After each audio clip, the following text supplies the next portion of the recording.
warahmatullahi wabarakatuh. Gimana kabarnya teman-teman? Sehat ya? Di pertemuan ke-10 ini,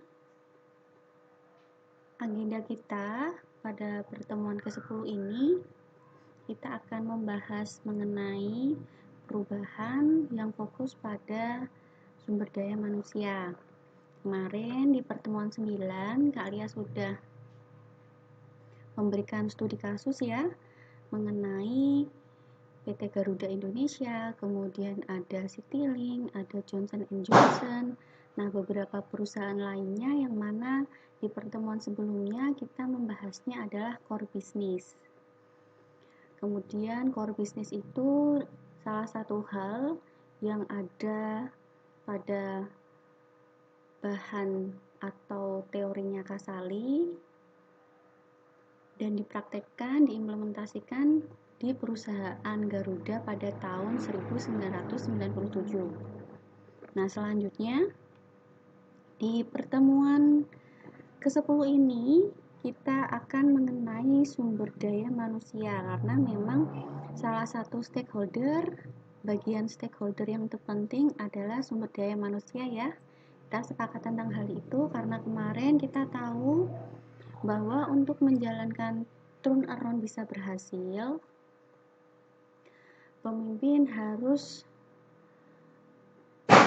ada yang mau rela berkorban dari stakeholder, salah satunya pihak dari internal perusahaan yaitu karyawan yang masuk dalam sumber daya manusia.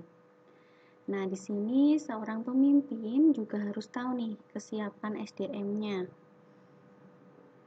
Karena ini nanti berkaitannya adalah teman-teman, studi kasus kemarin kita tahu bahwa karyawan pun rela akan dipotong kompensasinya, bahkan akan di PHK. Dampaknya akan semacam itu ya kalau kita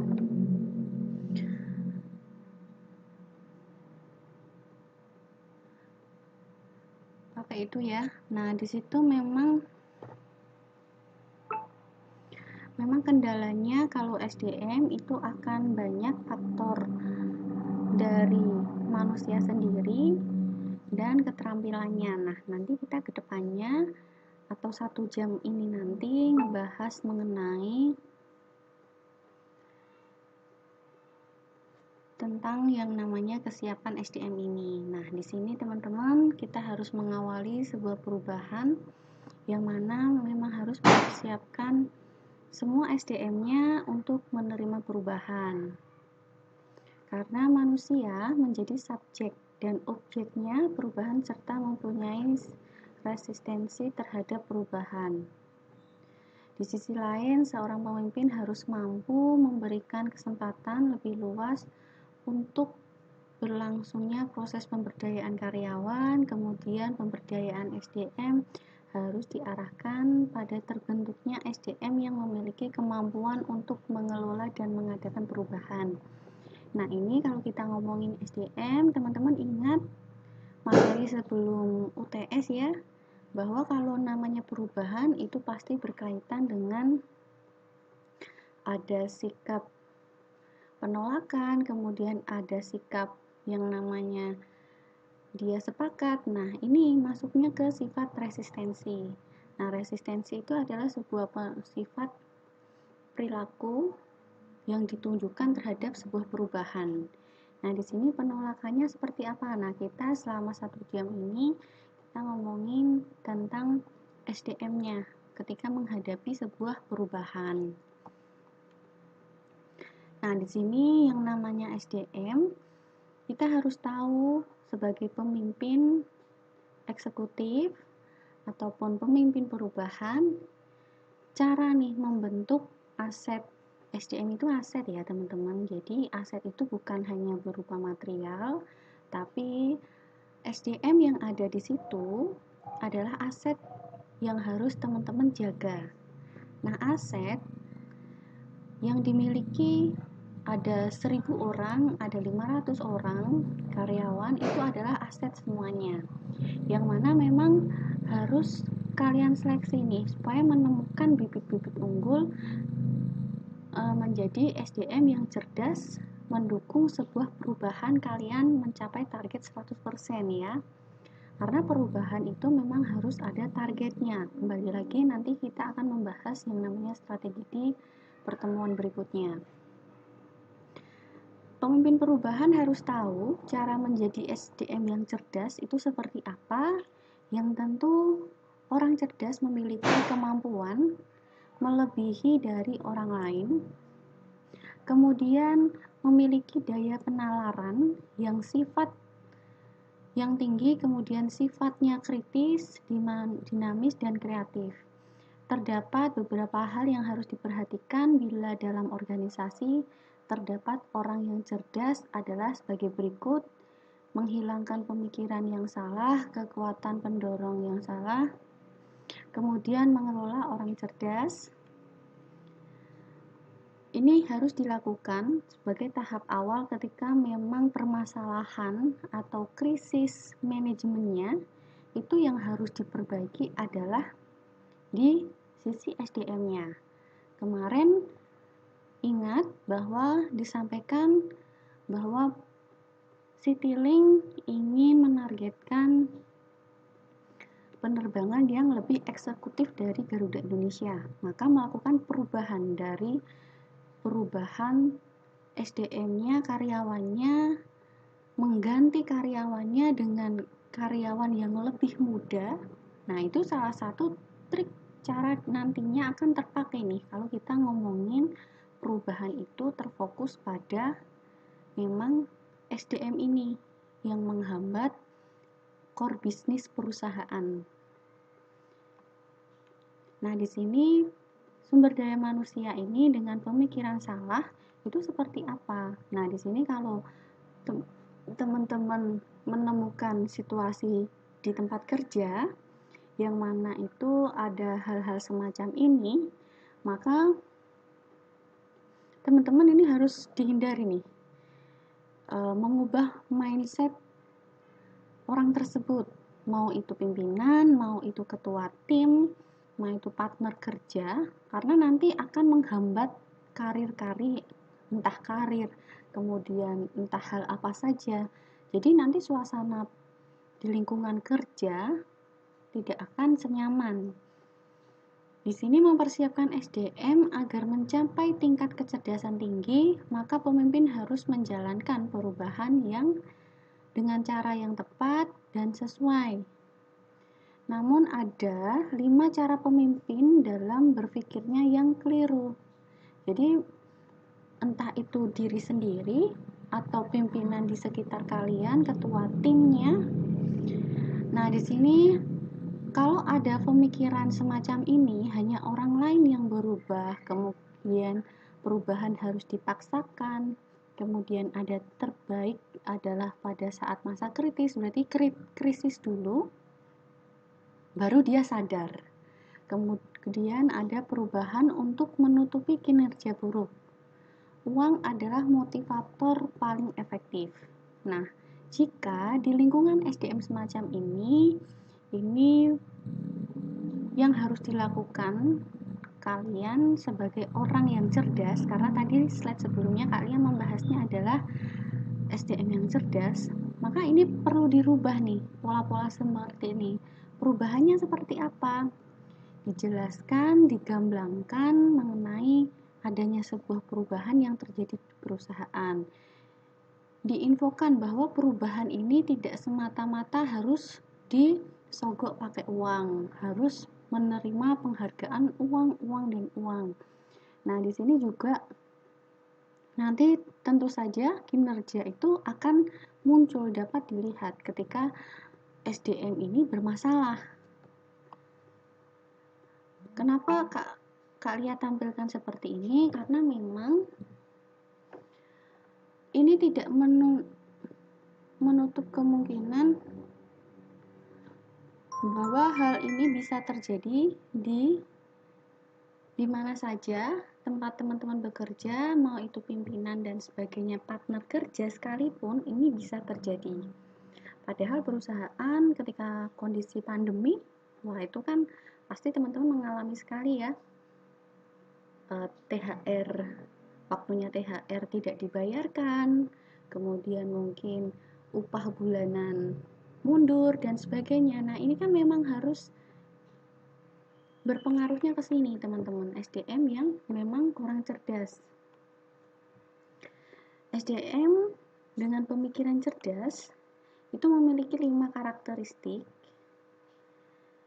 Yang pertama adalah pengalaman, kemudian pendidikan, kemudian keahlian, ada prestasi unggul, dan kemampuan natural. Kalian sudah memiliki ini belum? Silahkan evaluasi diri sendiri, karena ini nanti akan bermanfaat nih ketika teman-teman tahu ciri-ciri atau karakternya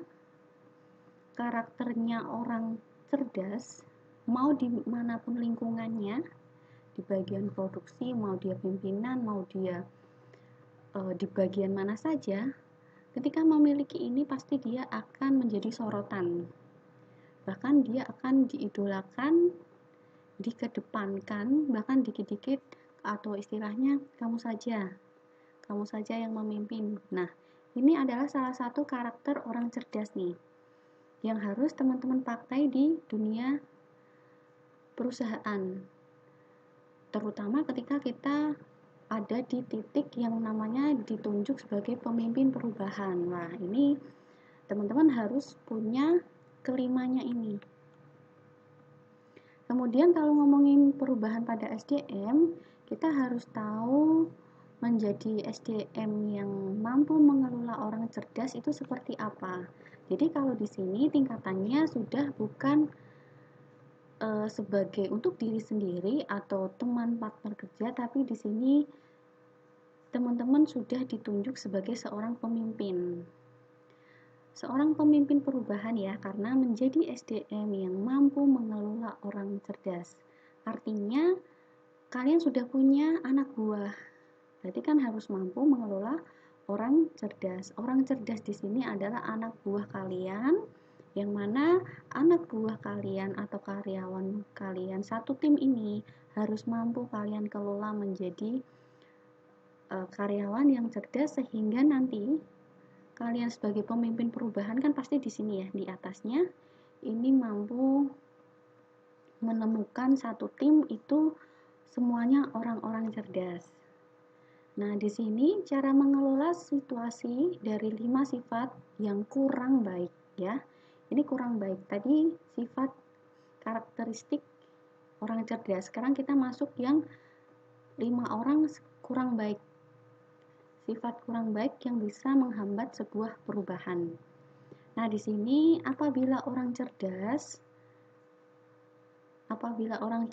itu egois, bila ia percaya diri pasti akan berlebihan, bila ia berkelakuan pasti melakukan hal-hal yang merugikan atau jelek, kemudian berpandangan sempit ya, kalau diajak berdiskusi, bernegosiasi, dia wawasannya untuk menjawab pertanyaan atau situasi yang ada itu dengan pemikiran yang sempit, solusinya tidak menyelamatkan keduanya atau memang hanya memilih salah satu pihak. Kemudian dia juga tidak fleksibel. Nah, ini adalah sifat SDM ya yang kurang baik. Lantas gimana sih mencapai keunggulan? Karena teman-teman posisinya di sini. Dari runtutan Kak Lia, dari slide pertama sampai slide sekarang, tadi sebelum slide ini Kak Lia sampaikan bahwa teman-teman harus di sini mampu mengelola orang-orang cerdas. Nah, ini adalah orang-orangnya. Teman-teman berarti seorang ketua timnya. Nah, di sini ini adalah kalian. Kalian sebagai pemimpin perubahan yang harus mengelola orang-orang yang cerdas untuk mencapai keunggulan itu harus seperti apa? Nah, di sini teman-teman untuk menjadi SDM yang unggul dalam persaingan yang ketat ya, diperlukan kegiatan yang pertama itu pengembangan potensi. Karena kita sesuai judul, kita fokus adalah perubahan di titik atau di departemen SDM. Berarti akan bergelut dengan yang namanya ada pengembangan potensi, memperbaiki keterampilan, kemudian menjadi lebih efektif. Ada hal-hal yang harus dicapai secara sukses 100% dari target yang ada di SDM itu. Kemudian harus mampu mempengaruhi orang lain. Kemudian yang paling penting adalah merencanakan kedepannya seperti apa. 3 bulan, 6 bulan, 1 tahun, bahkan 10 tahun ke depan itu harus ada planning di Departemen SDM ketika kita melakukan perubahan dari sisi sumber daya manusia. Nah, kita harus tahu bahwa SDM unggul itu ada cara pengembangan potensinya di sini. Nah, langkah-langkah karena ini adalah teman-teman ya, di sini fokusnya adalah teman-teman sebagai orang yang ditunjuk pemimpin perubahan. Nah, cara pemimpin dalam mengembangkan potensi, pemimpin di sini adalah kalian. Dalam mengembangkan potensi, yang pertama adalah membangun atribut kunci yang meliputi ambisi, visi, PD, kemudian keberanian, kemudian semangat.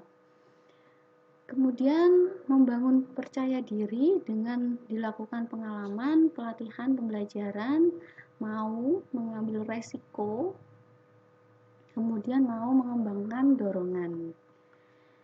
Nah, di sini teman-teman karena sebagai pemimpin dari orang-orang cerdas harus juga mau nih yang namanya memperbaiki keterampilan supaya nanti menentukan apa sih SDM yang unggul.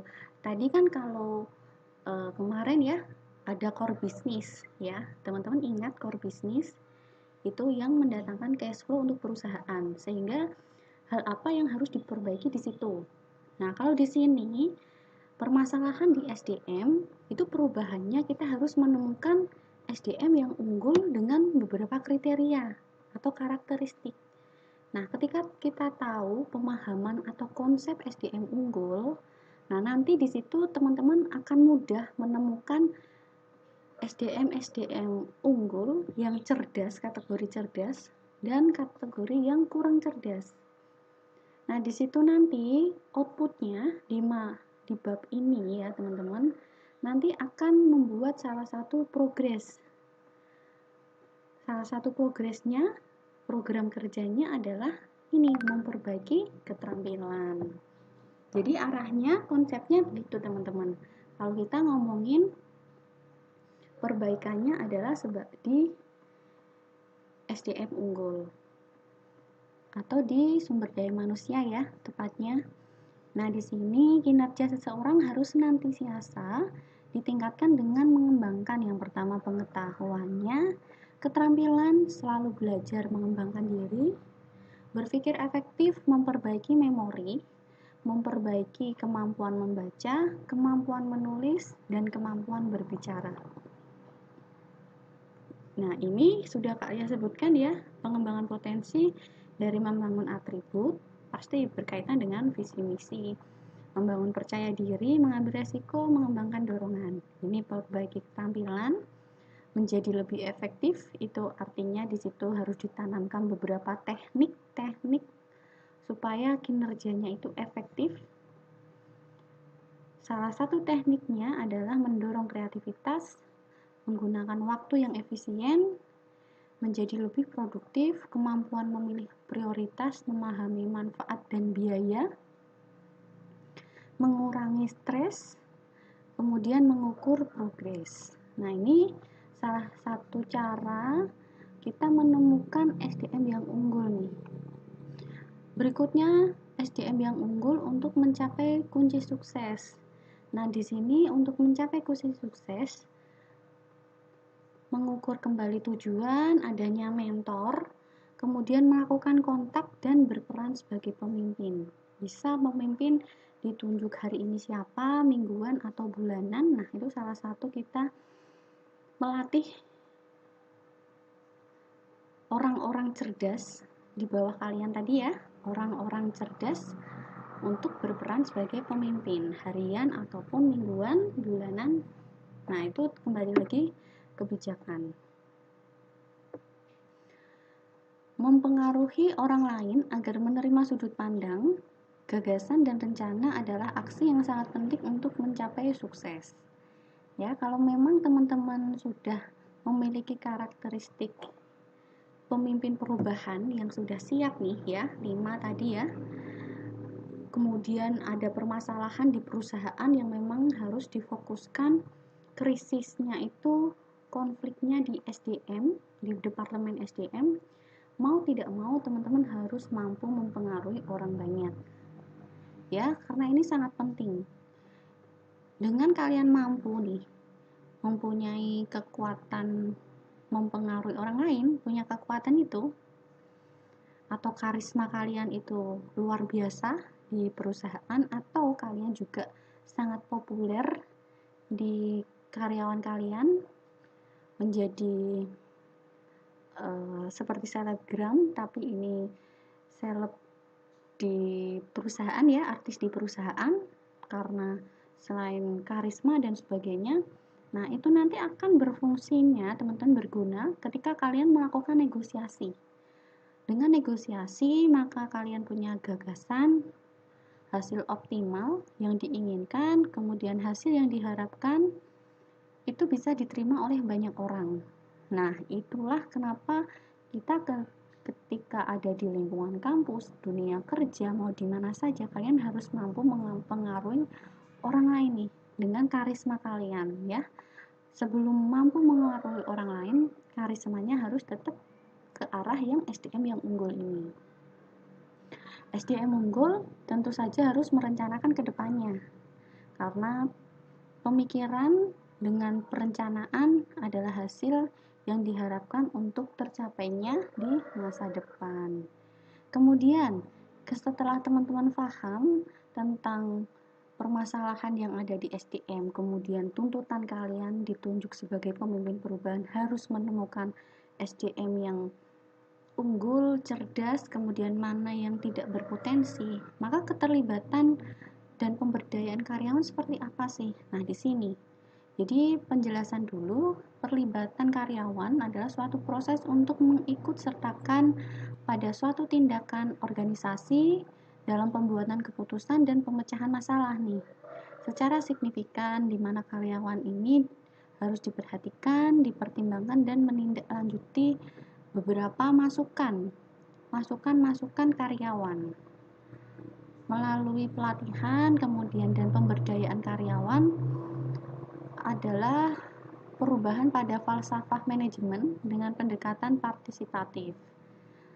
Nah, partisipatif ini suatu proses untuk menjadikan orang lebih berdaya, lebih berkemampuan untuk memecahkan masalahnya, sehingga dapat membantu menciptakan lingkungan di mana setiap individu itu untuk meraih tujuan organisasi. Kalau tujuannya untuk tahun depan menjadi karyawan berprestasi, nah dengan menciptakan lingkungan yang baik, nanti akan banyak orang yang berlomba-lomba menjadi karyawan teladan, karyawan terbaik. Kemudian kita harus tahu bahwa keterlibatan dan pemberdayaan karyawan akan mendatangkan sebuah manfaat nih. Manfaat untuk siapa? Tentu yang pertama dirasakan manfaatnya adalah dari pemimpin itu sendiri.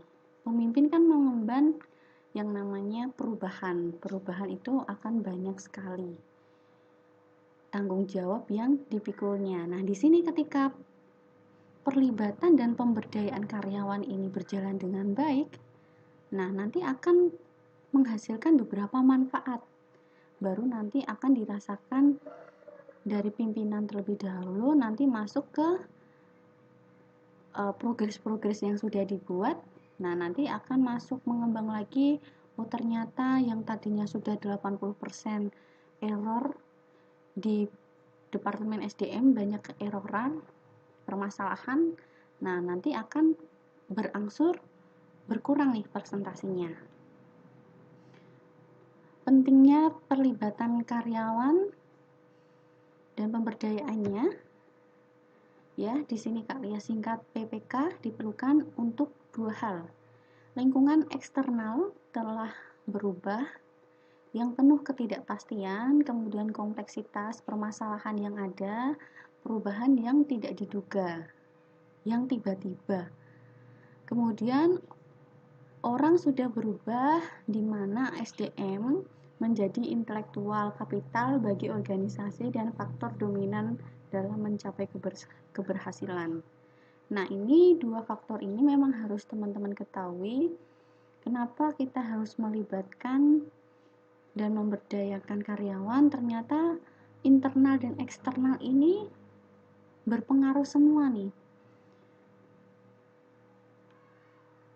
Kemudian kita masuk ke hambatan ya. Di sini adalah hambatan perlibatan dan pemberdayaan karyawan. Hambatannya berupa apa saja yang nanti kalian hadapi ketika memang fokus untuk memperbaiki resiko atau memperbaiki masalah-masalah yang ada di Departemen SDM ini. Yang pertama, beberapa manajer pasti mempunyai kekuasaan melakukan perubahan yang tidak peduli atas masalah yang dihadapinya. Kemudian petugas garis depan memahami persoalannya, tidak diberikan kewenangan untuk melakukannya. Jadi di sini intinya jika ada permasalahan yang terjadi ketika melibatkan karyawan, seorang manajer itu bisa yang namanya memberikan kebijakannya atau aturannya, namun belum tentu masalah tersebut itu menjadi solusi yang terbaik. Kemudian hambatan bisa juga hadir dalam perlibatan atau karyawan, pemberdayaan karyawan. Di sini dari sisi manajernya itu tidak atau enggan memberikan wewenang kepada bawahannya karena merasa perlibatan dan pemberdayaan karyawan ini mengurangi kekuasaannya. Nah, ini bisa saja teman-teman menemukan pemimpin yang jaim atau kalian kalau sebagai pemimpin itu jaim. Nah, ini di sini. Maka kebijakan atau keputusan yang dibuat ini tidak menyelesaikan masalah. Akhirnya menjadi hambatan dalam berkomunikasi keterlibatannya karyawan dengan progres perubahan yang ada di SDM. Nah, di sini penolakan manajemen nih terhadap perlibatan pemberdayaan karyawan. Adapun alasannya ketidakamanan, kemudian nanti nilai-nilai pribadi dari masing-masing karyawan akan terbongkar, dapat dilihat, padahal itu sifatnya harus privacy ya, seperti alamat, tahun, usia, masa kerja, itu kan privacy kalau di dunia industri. Kemudian ego pelatihan manajemennya, kemudian ada karakter kepribadian karyawan itu juga akan menghambat komunikasi, perlibatan, dan pemberdayaan karyawan. Kemudian struktur organisasinya dan praktek manajemen.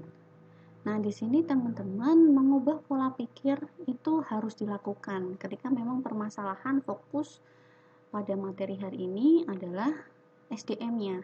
Yang tadinya teman-teman harus menemukan SDM yang cerdas, unggul, ya.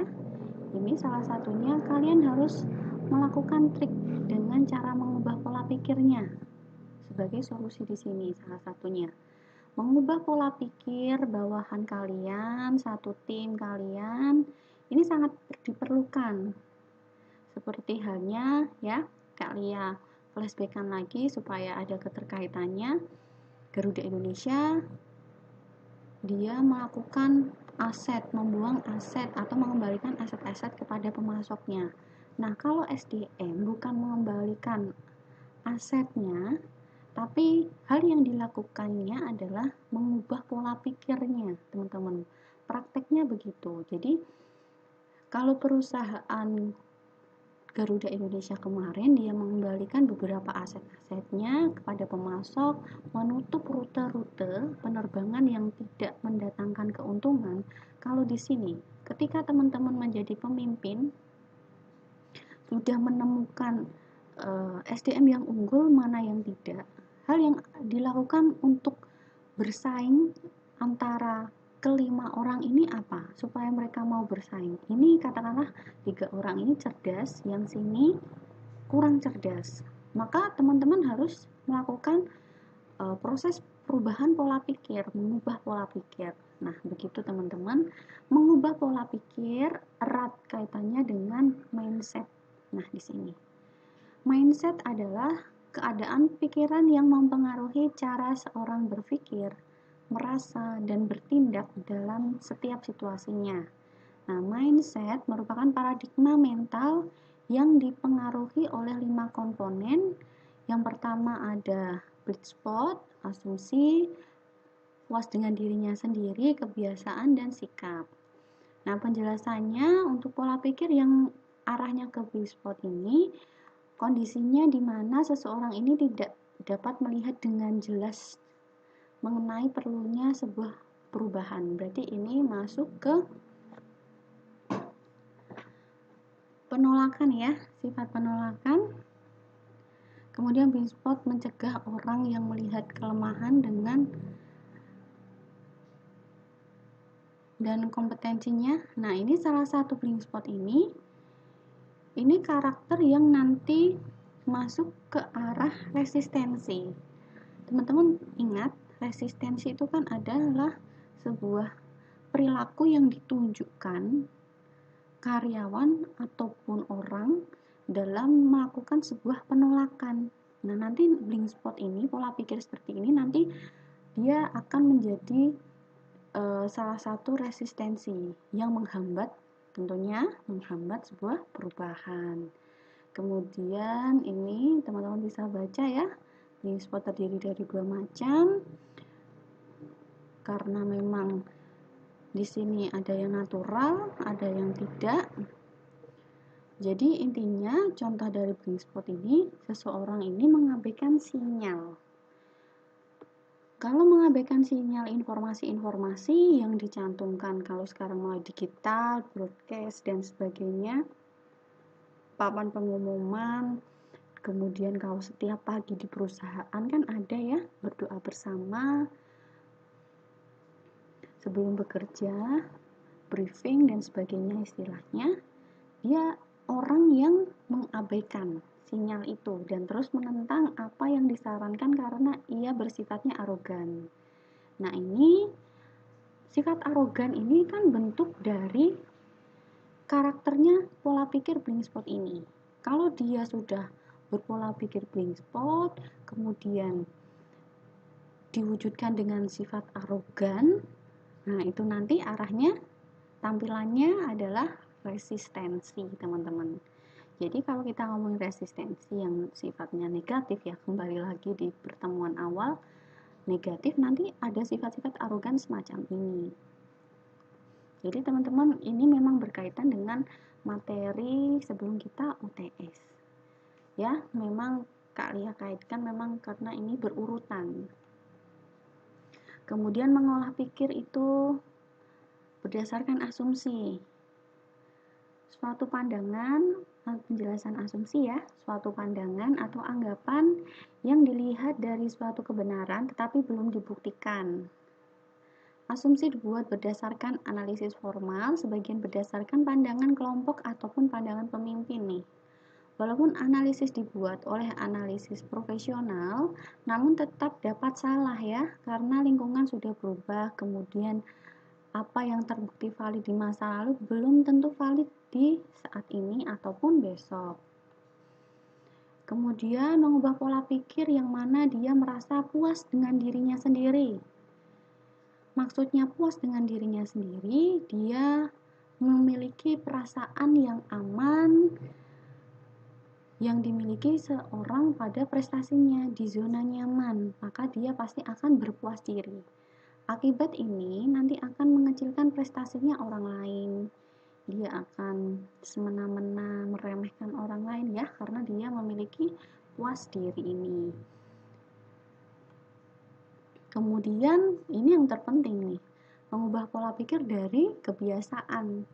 Ya, kebiasaan itu sendiri adalah tindakan yang dilakukan berulang-ulang tanpa berpikir dan menjadi berakar dalam berperilaku seseorang nih, yang tidak mengukur tujuannya, dan manfaatnya dari tindakan. Kebiasaan ini dapat mencegah perubahan tercapai 100% atau menjadi hambatan perubahan dalam fokus SDM ya, menemukan SDM unggul karena orang tersebut melakukan sesuatu dengan cara lama, zaman old. Nah, sehingga tidak produktif. Kenapa sekarang usia-usia 40 tahun ke atas sudah dianggap kurang produktif, atau kalau di perbankan ya usia 35 tahun itu sudah masa pensiun nih. Kalau yang di bagian CS depan, teller, nah itu kan masa kerjanya cuma sampai 35 tahun, beda dengan marketing ya. Nah, kenapa harus ada perubahan berdasarkan usia? Ya karena dia ingin menerapkan kebiasaan-kebiasaan yang baik nih. Meninggalkan cara lama, orang yang lama dengan usia yang sudah tidak sesuai ditampilkan di depan nasabah. Makanya sistem bank menggunakan hal seperti itu karena dia ingin mengejar produktivitasnya. Kemudian sikap, penjelasannya adalah persepsi seseorang tentang sesuatu yang mempengaruhi perilakunya. Nah, sikap akan memberikan kontribusi sebesar 93% dalam kesuksesan, sehingga bisa dikatakan bahwa komponen terpenting dalam menentukan pola pikir ya. Pola pikir itu bersumber dari sikap. Jadi teman-teman ketika memiliki karyawan ya, memiliki karyawan 5 ini, sikap ini harus kalian tentukan di sini. Tahu kok nanti akan terlihat sendiri ya. Tadi yang bling spot nanti dia akan bersifat egois. Nah, kelihatan sikapnya nanti. Nanti larinya ke situ, teman-teman. Nah, yang terakhir setelah sikap adalah mengubah pola pikir paling tepat. Di sini langkah yang paling tepat untuk mengubah pola pikir, menghilangkan pemikiran blind spot, menghilangkan asumsi yang tidak benar, kemudian mengurangi perasaan puas dengan diri sendiri, menghilangkan kebiasaan yang tidak produktif, dan menanamkan sikap yang positif. Ada kuis, silahkan dikerjakan. Begitu ya teman-teman untuk pertemuan ke-10 mengenai perubahan sumber daya manusia. Selamat menjalankan aktivitas berikutnya. Kak Lia akhiri. Akhir kata, wassalamualaikum warahmatullahi wabarakatuh.